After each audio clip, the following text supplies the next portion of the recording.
Garami. 150 to 200 grams lang yung biripuno sa butas talaga. Dili lang. Napakasimple.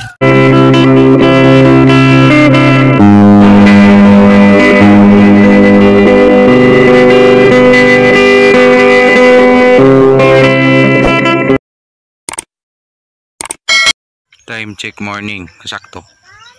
So kasakto, yung napansin nyo is yung ating chicken manure. Nabasa kasi ito guys. Tira ito ng ating cauliflower. So sad to say, masa-masa pa yung ipot again. Yung linagay natin dito is yung 10 sako.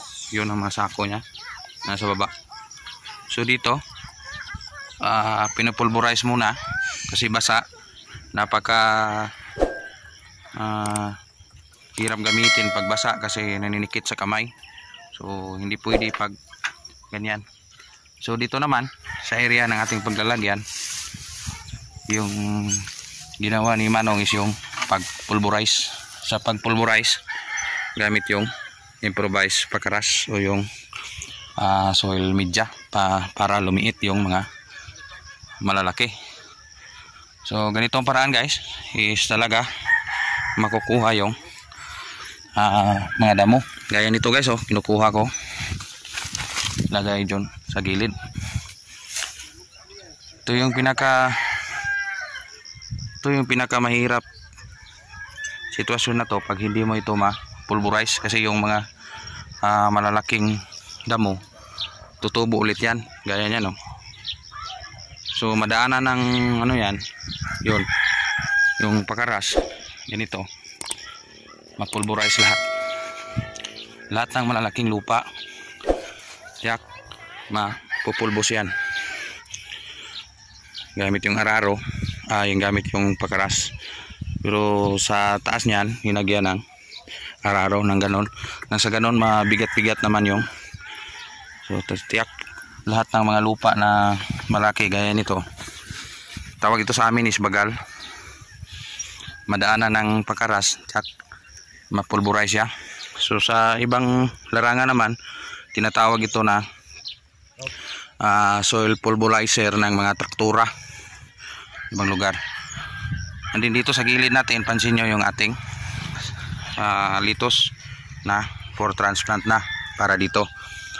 So ngayon kung magtapos-tapos ito ngayon, yes, matatransplant na ito. Again, yung edad ng ating seedling 30 days old bukas, 31 bukas na ilagay ito na punla. So Labor Day, before mag Labor Day ata 30 o mga ganyan. So ngayong araw na ito nasa 29 days old. So bukas exactly 2 buwan, dalawang bigay ng fertilizer, at syempre continue yung linis ng kanyang gilid, kuha ng mga damo sa gilid, and then control by fungicide. Gamit ng fungicide weekly at saka foliar. Yun ang pinaka best technique para magtanim ng transplant na matibay na seedling. Walang mga dito, napansin nyo mga yung dahon, pero wala yan, talagang matatanim yan. May maraming ugat na siya. So talagang yung edad niya exactly 1 buwan bukas.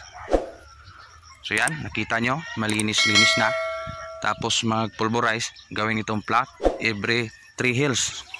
Kada plot nito kukuha ng 3 plot. So dito dyan siguro in between 30 to 40 meters every row. Sa column naman, so siyempre rin kukuha ka ng 60 to 40 to 50 meters centimeter. So yan. A few moments later. Sakto, ito na, tapos na mag pulverize. So sa ngayon, ito yung ating finished product na kaka plat lang. Yung pagitan, 3 puno, 1, 2, 3. So tatlo. kada plat yung ating tawag nito, yung ating litos. So tatluhan, pagitan isa, dalawa, tatlo. So dito siguro mga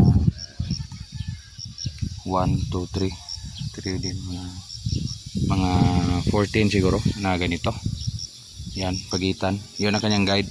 Yung operation is dito dadaan, yung mag fertilizer, tapos dito yung tanim. So yan na yung plat. Kung may mulching kayo, much better dito sa plat dadaan yung puno. Yan yung lagyan ng ipot. Kung sa talong, litos naman tayo, dito naman tayo bubutas sa gitna. Siya, dalawa, tatlo. So tatlong puno every plat. So plat yan ang plat. Sa dalawa, tatlo. So tatlong plat. So hanggang doon sa baba yung kalabaw is yun, nagbabad pa. Tapos next nito is magbubutas na tayo para lagyan ng ipot ng manok. Ipot ng manok yung ating gamit dito, plain, walang mix. At anong lupa, medyo sensitive siya, mainit yan, pero i-maintain nyo lang palaging basa yung ating ipot, yung ating putik. So yun ang pinakasekreto ng litos iceberg na lalaki. At continue yung pag bilog ng kanyang ball, yung litos ball, litos iceberg yung tawag sa iba. So yun ang kanilang nakasanayan. Yung ating plat, nakaplat na, tapos butasan natin gamit yung sarol at yung rake plain sa lupa.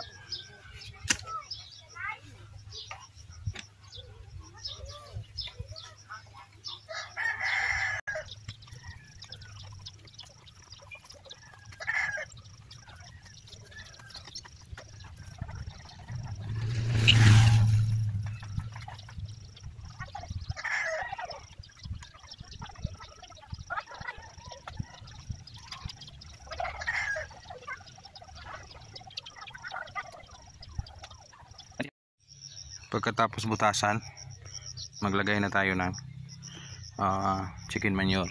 So galing sa ating pinatuyo, ito na yung resulta. Kailangan mapulverize siya para hindi ganoon ka laki yung ating dagdag kada puno. So yan, ito rin karami, 150 to 200 grams lang yung bili puno sa butas talaga na tama. Sa ganoon, pagdating ng ating litos, mabunot, takpan ito, takpan, saka itanim sa itaas yung litos. Nang sa ganon, yung ugat makapunta talaga sa chicken manure. So yun ang pinaka best result ni litos ball o litos iceberg. Pagkasapit ng tag-ulan, nung mabasa na siya sa tubig, tiyak, yung ugat niya diretso doon sa ipot. So yun ang mga routine natin na pinapakita sa ating pagtanim ng litos. So lahat pinapakita natin kung anong ginagawa natin sa farm, every routine, every tanim, yun ang pinapakita natin. So ang previous video natin, nandun na lahat, kompleto na at naka update na lahat ng paano magtanim litos. Kasi yung maganda rito sa area na ito guys, kasi yun ang pinaka madali tanim. Pagkatapos i-rake, butasan, lagay ng compost, tanim. Kung mainit, steady yung basa yung puno. Yan lang muna ang kunting update sa ating farm, Canlaon City, Negros Oriental. Still, continue tayo magtanim para may aanihin. Salamat, Insakto TV.